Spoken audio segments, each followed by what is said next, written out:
स्वागत है हॉरर दादा के एक और दिल दहला देने वाले एपिसोड पे।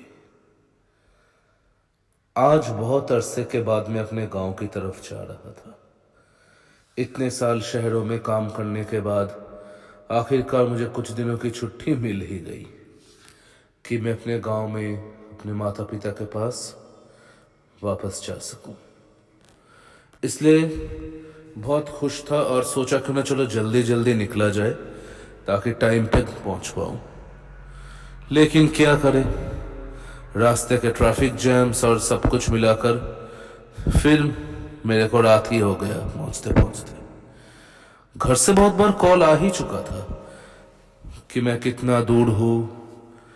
मैंने यही बोला कि हाँ मैं नजदीक पहुंच ही गया हूं, लेकिन सच तो यह है कि अभी मेरे को बहुत सा रास्ता कवर अप करना था और इतना लंबा रास्ता बाइक चलाने में भी कभी कभी प्रॉब्लम हो जाता है। ऐसे ही देखते देखते जब मैं गांव की तरफ पहुंचा तब रात के 10 बज चुके थे।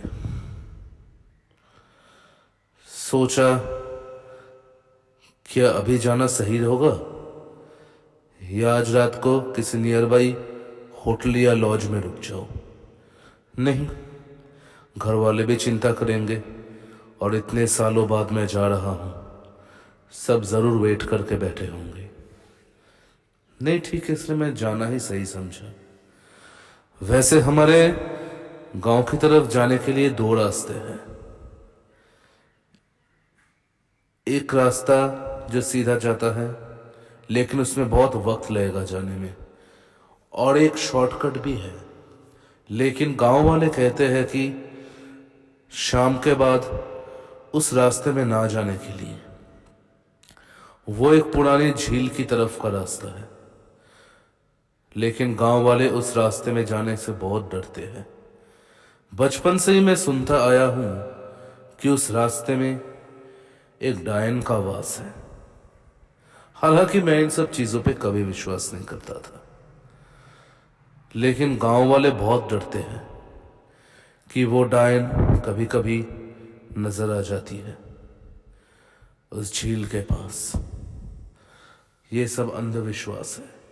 मैं इन सब चीजों को ऐसे ही मानता था, और क्यों ना मानूं। इतने साल शहरों में नौकरी किया, शहरों के तौर तरीके सीख चुका हूं, तो भला ऐसी बातों को कौन बिलीव करेगा। इसलिए मैंने वो शॉर्टकट लेना ही सही समझा। ऐसे ही मैं जा रहा था, चलते चलते आखिरकार वो झील का रास्ता आया। लेकिन एक बात मैं जरूर कहना चाहूंगा कि ये इस रास्ते में कुछ अजीब सा मुझे लग तो रहा था, मानो कि जैसे मैं इस रास्ते में अकेले नहीं जा रहा हूं, शायद कोई है मेरे साथ। यहाँ की हवाओं में, यहाँ के एटमॉस्फेयर में सब कुछ थोड़ा अलग है। ऐसे ही चलते चलते मैंने बाइक के हेडलाइट में सामने किसी को देखा कि एक भूरे रंग की साड़ी पहनी कोई आगे जा रही थी। अजीब है, इतने रात गए इस रास्ते पे कौन जा रही है। इस वक्त तो यहाँ पे किसी को आना भी नहीं चाहिए, लेकिन छोड़ो, मुझे क्या, मुझे तो जल्दी पहुंचना था, इसलिए मैं उसको ओवरटेक कर निकल गया। तब क्या जानता था कि कितना बड़ा खतरा मेरे लिए वेट कर रहा है। ऐसे ही जाते जाते मैंने फिर सामने किसी को देखा। अरे, ये तो वही भूरे रंग की साड़ी वाली है। मैंने तो इसको ओवरटेक करके पीछे छोड़ दिया था। तो ये है कौन अभी? वही चलने का अंदाज, वही सब कुछ। मुझे कुछ समझ में नहीं आया। चलो, मैं फिर से ओवरटेक किया। बाइक के शीशे में देखा तो पीछे वो नहीं थी। अरे, वो कहां गई? कुछ समझ में नहीं आ रहा था मुझे। ऐसे ही थोड़ी दूर चलते चलते अचानक बाइक स्टॉप हो गया। अरे, अब इसे क्या हुआ? बहुत स्टार्ट करने की मैंने कोशिश की, लेकिन गाड़ी स्टार्ट ही नहीं हुई। बाइक स्टॉप होना तो एक बात है, लेकिन अब एक बात कहना ज़रूर चाहूँगा कि इस रास्ते का कुछ भी अब मुझे सही नहीं लग रहा था। थोड़ा सा डर डर अब मुझे भी लग रहा था, लेकिन इन सब की बातों की परवाह नहीं किए हुए मैं बाइक की तरफ नज़र दिया। ऐसे ही अचानक मेरी नज़र दूर के एक पेड़ों में जाकर टिका। वो क्या है? और जो मैंने देखा, मैंने ऐसा कभी सपने में भी नहीं सोचा था। मैंने देखा मेरे सामने ही एक बड़े नारियल के पेड़ के ऊपर बैठी हुई है वो भूरे रंग की साड़ी वाली वो औरत। उसके दोनों आंखें सफेद थे, उनमें आंख नहीं थी। बड़े बड़े दांत, मौत का चेहरा और लंबे लंबे नाखून। उसका शक्ल मानो। तो फिर गांव वाले सही कहते थे। मेरे सामने ही नारियल के पेड़ के ऊपर बैठी हुई थी वो डायन।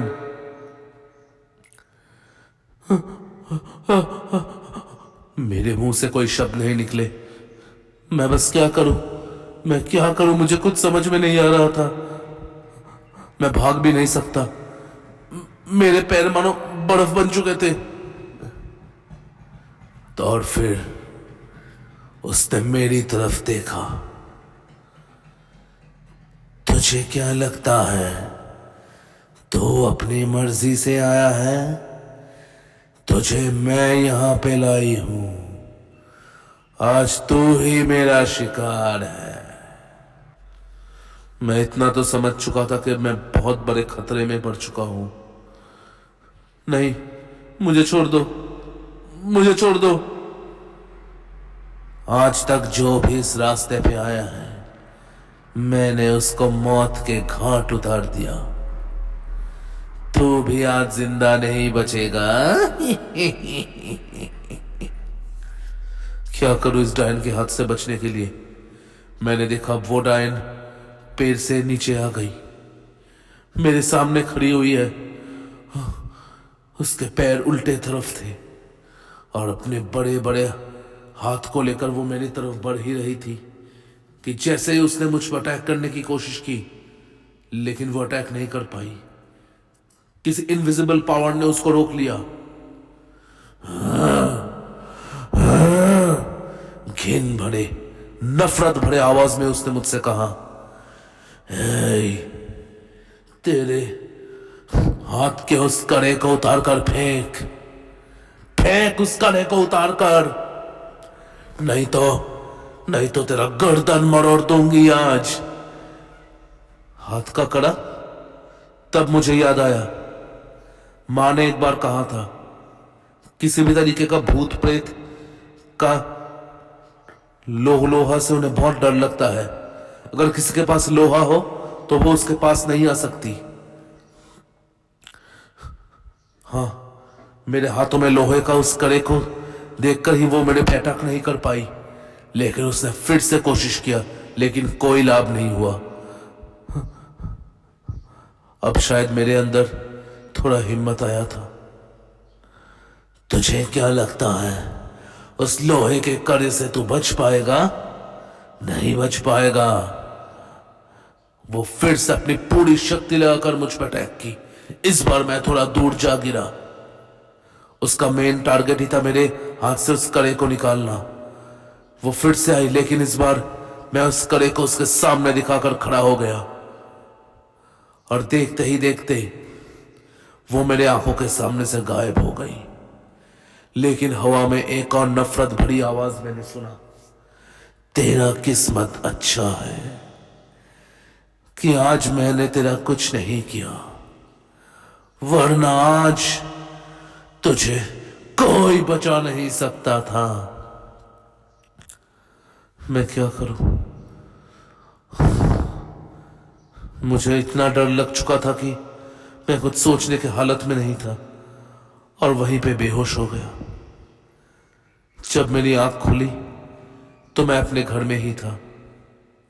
मेरे सामने मेरे माता पिता, मेरे भाई बहन और बाकी गांव वाले थे। मेरे पीठ में हल्का चोट लगा था।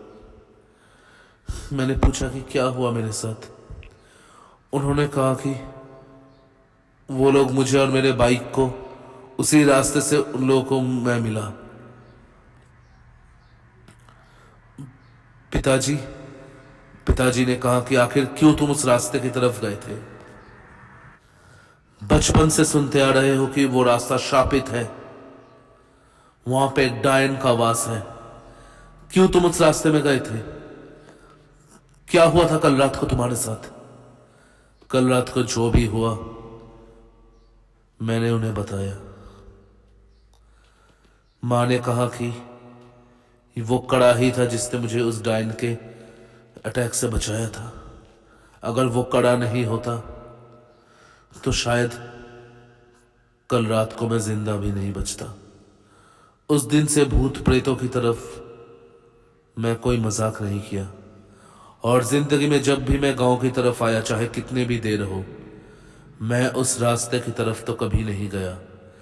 लेकिन आज भी मानो उस डायन का भयानक शक्ल और उसकी नफरत भरी आवाज मुझे शहरों में भी कहीं ना कहीं सुनाई देती है।